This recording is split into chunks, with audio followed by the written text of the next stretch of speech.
Yang Berhormat Datuk Arthur Joseph Kurup, Deputy Minister of Works, Yang Berbahagia Tan Sri Majid Khan, Deputy Chairman of KSI Strategic Institute for Asia Pacific, Dato, ladies and gentlemen. I'm pleased to welcome here the Honorable Deputy Minister of Works to our National Transport Summit and to speak to us on the development of transport infrastructure.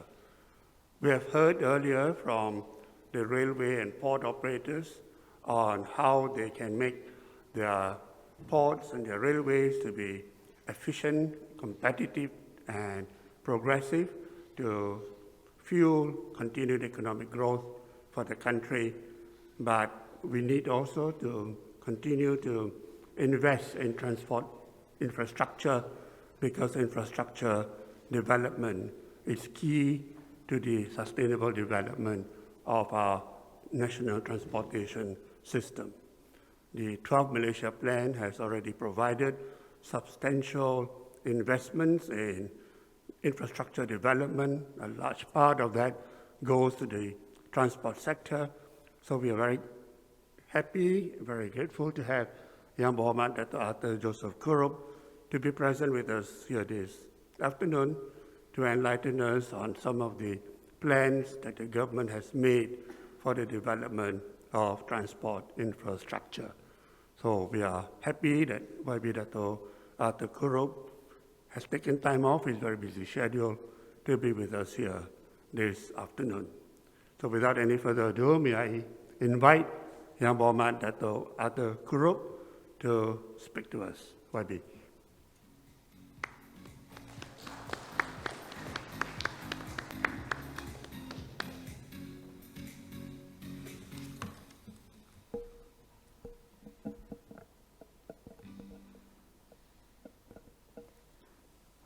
Sri Michael Yeoh, President KSI Strategic Institute for Asia Pacific, Sri Majid Khan, Deputy Chairman, distinguished guests, Your Excellencies, ladies and gentlemen. Good afternoon, salam sejahtera and salam keluarga Malaysia. First, I would like to congratulate the organizing committee for successfully organizing this event. It is surely an honor to be invited to say a few words at this National Transport Summit 2022. It has probably been a while since we've been able to have personal encounters such as this. The last 1.5 years has been fairly challenging for us, and we were not able to meet up as we are able to do right now. Perhaps it came a time before when we sort of took for granted the opportunity to meet in person. And then during the MCO, I suppose then we realized how valuable the opportunity to meet and be with people physically. So therefore, I'm actually very grateful, and I also would like to congratulate KSI for having this event today as we start to slowly move forward into the new normal where life still has to go on, although with the SOP that we have to comply with. I would also like to express my appreciation to all distinguished speakers who have generously shared their knowledge and expertise. The transportation sector is a critical part of our country's economy and will play a key and strategic role in the national economic recovery effort. And we are always looking for new insights on how to do things better and more efficiently. Coming from the Ministry of Works, we recognize there is an inseparable connection to the transportation sector. As the ministry is in charge of both construction and the highway authority, transportation and also connectivity is a key component of our responsibility at the Ministry of Works. A better and more efficient construction industry will lead to better transportation infrastructure, which is crucial for mobility, the mobility of people, flow of trade and goods, which will contribute to more efficient economic activities, reducing travel time and cost in a safe and more comfortable environment, ultimately leading to better lives and a more prosperous society. The importance of the construction sector was underscored during the Movement Control Order, or MCO. Construction was categorized as an essential sector to ensure that communication and transportation remained operational. Post-MCO, and as we move into what I like to call Pendexit, the construction sector is again identified as a key industry in the government's economic recovery plan. The construction sector contributes to more than double the economic multiplier effects compared to other industries. Economic growth and shared prosperity for Keluarga Malaysia are among the reasons why the government makes it a priority to properly plan and improve our connectivity. In the 12th Malaysia Plan, this contains a number of policies and targets for the country's infrastructure sector and highlights three key features, namely, transport infrastructure development, focusing on improving connectivity. Second, a stronger drive towards more sustainable growth. And third, to accelerate green infrastructure. Hence, we at the Ministry of Works, we've developed the Highway Network Development Plan, or HNDP, as the National Master Plan for Road Infrastructure. With an emphasis on increasing our connectivity, the HNDP aims to develop the National Highway Network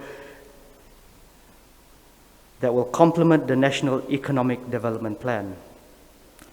Simultaneously, this plan targets to improve the efficiency, reliability, and also safety of road users nationally.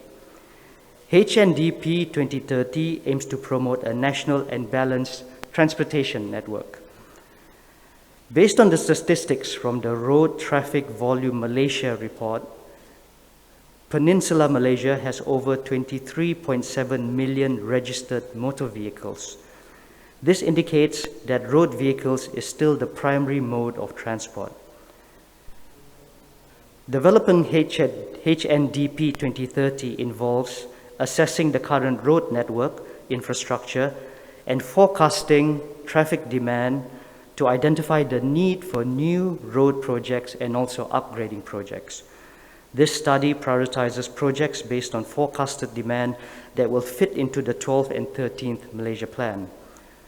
Although efforts are made to promote public transportation, regardless of the mode of transport, however, having easy access and also mobility is vital to keeping the economic engine running smoothly. And for this, we need the right infrastructure in place. The COVID-19 pandemic has had a detrimental impact on the global construction industry. The industry is estimated to have incurred a loss of 42 billion ringgit from MCO 2020. 24 billion ringgit was the estimated loss from MCO 1 in 2020, while a further 18 billion was the estimated loss from MCO 2021, where an estimated 10,000 projects were affected by the pandemic. Malaysia now aims to build back better. From the Ministry of Works perspective, Pendexit of COVID-19 will pose new challenges, but also new opportunities for the government to steer the growth of the new economy post-MCO towards a more sustainable and equitable pathway. Scaling up of investments in green infrastructure is important for Malaysia not only to meet its climate change agreement, such as the Paris Climate Change Agreement, but also to continue pursuing economic development. We must focus on smarter investments and also better practices. This does not necessarily mean spending more money, but harnessing new technology, infratech, and building efficiencies based on data so we can do more with less. We also need better infrastructure governance. including strengthening policies, institutions and investments, better planning, robust project preparation, investment prioritization, more efficient and transparent procurement, and strong attention to resilience, quality, transparency, and fiscal sustainability. When it comes to building transport infrastructure that truly delivers economic and social impact, quality is as important as network coverage. My ministry acknowledges the importance of resilience and quality in transport infrastructure service delivery. We have several projects that we have already completed and some that are being planned, which is under the low carbon transport category, such as the Sungai Buloh Serdang Putrajaya MRT, the East Coast Rail Link or ECRL project, the East Coast Expressway 3, the Mars Rail Transit Line 2, the Klang Valley Double Tracking 2, the Johor-Singapore Rapid Transit System, and the Bali Hydroelectric project. These projects are part of our infrastructure plans to build better and more sustainably. ASEAN is on its way to becoming a powerhouse in the global market and aims to be in the top 3 by 2030. The Southeast Asian region is looking to strengthen our foothold through large-scale infrastructure-backed growth. The ASEAN Connectivity Master Plan aims to develop a seamless and comprehensively connected region by 2025 through decisive collaboration between member states. The 5 key tenets of this roadmap all point towards the shared ambition of becoming a sizable economy that can comfortably compete with larger and more mature markets globally. To achieve these goals, this bloc has outlined plans to build several new key infrastructure which will improve logistics and also connectivity with the vision of bringing together a population of 622 million people into the folds of a thriving economic hub. Malaysia's strategic location and increasing connectivity makes us one of the preferred gateways into the Southeast Asian market. East Malaysia, Sabah and Sarawak, is on the right track for economic development, embracing the development projected in the Borneo region. Neighboring Brunei, Darussalam, and Indonesia's new capital, Nusantara, in East Kalimantan, the Borneo region will be a catalyst for economic growth and development in the years ahead. Hence, construction of the Sabah and Sarawak Pan-Borneo Highway will increase toll-free connectivity within the region, especially within these 2 states. This increase in infrastructure is aimed not only at spurring growth in the short and medium term, but will also provide more economic opportunities, especially in the construction sector. We also have the Sarawak-Sabah Link Road, or SSLR, which has begun construction on the 1st of November last year. This aims to create a network of roads which will connect Sarawak and Sabah without the hassle of immigration and custom check at the Sarawak-Brunei border. This road, which is 425 kilometers long, will enhance interstate connectivity and provide those living in the rural areas with better access. Once this link road is complete, the surrounding areas can expect more economic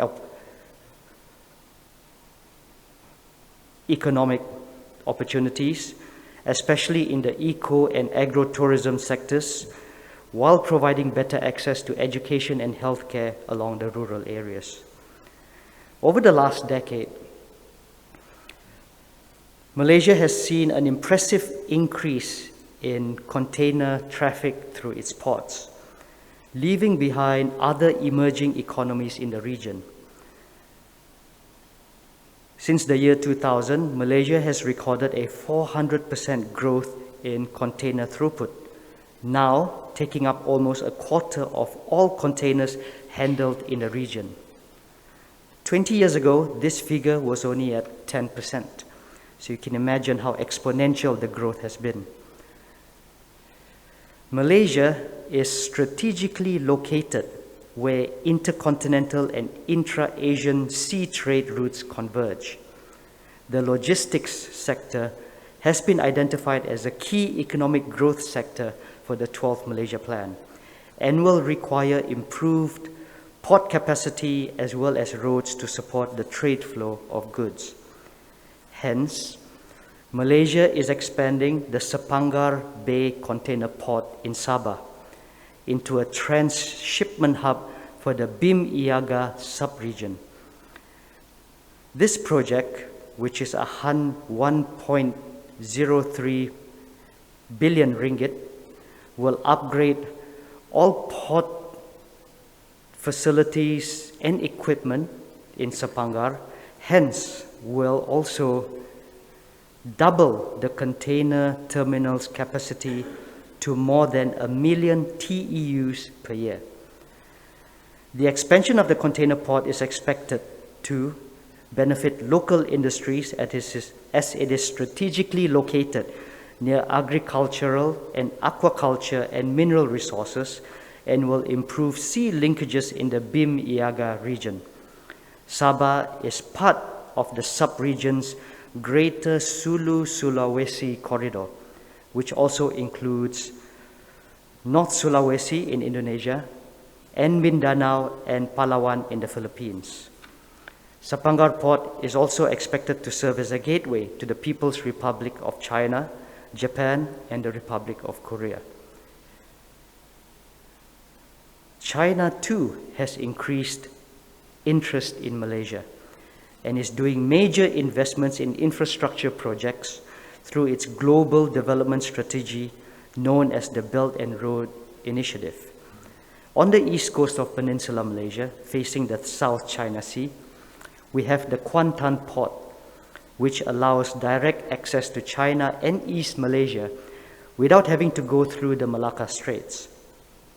This port then has access to the ECRL and then further access to the Klang Valley, including to Port Klang on the west coast.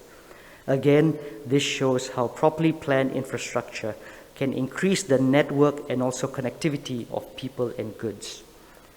Moving forward, the Malaysian government will prioritize new sources of growth.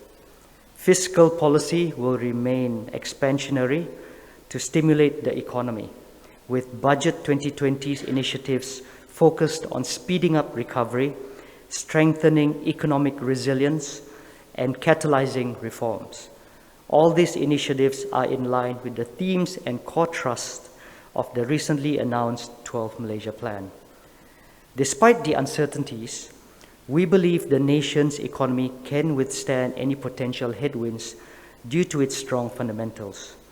We expect GDP growth of between 5.5% to 6.5% in 2022, primarily driven by the reopening of economic and social sectors, as well as increased external demand from major trading partners.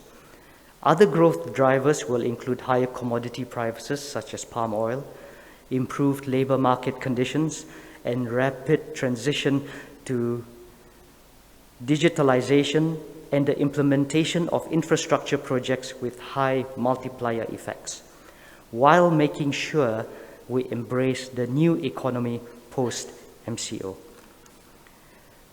Ministry of Works, through the National Construction Policy of 2030, is structured to guide the Malaysian construction sector as a whole to grow in line with the United Nations Sustainable Development Goals, or UN SDG, to ensure that the local construction sector and its overall ecosystem evolves to achieve sustainable growth with a fair and equitable distribution across all income groups and ethnicities and all geographical regions. Malaysia also has the National Digitalization Policy, where the Ministry of Works will focus on implementing the Intelligent Transport System, also known as ITS, the Blueprint and Fourth Industrial Revolution, or 4IR, Construction Blueprint, to embrace and adopt new technologies in the construction sector, such as building information modeling, prefabrication and modular construction, autonomous construction, cloud and real-time collaboration, and many more new technologies, which we must also prepare our workforce in order to embrace and use the new technologies that are coming up. These initiatives will not only further advance the construction industry, but will also concurrently ensure the adoption of new and green growth, which is more sustainable and more efficient. As mentioned at the start of my address, a modern and efficient construction sector is what we aspire to achieve. Construction is a key growth sector for the Pandexit economy, and as we work towards better infrastructure, which in the terms of transportation will contribute to better, safer, and more efficient transport, to increase mobility of people and goods, facilitate trade and investments, hence increasing economic opportunities, all in the hope of improving people's lives. With that, I would like to thank KSI for inviting me this afternoon and wish you all the very best for the rest of this conference. Thank you.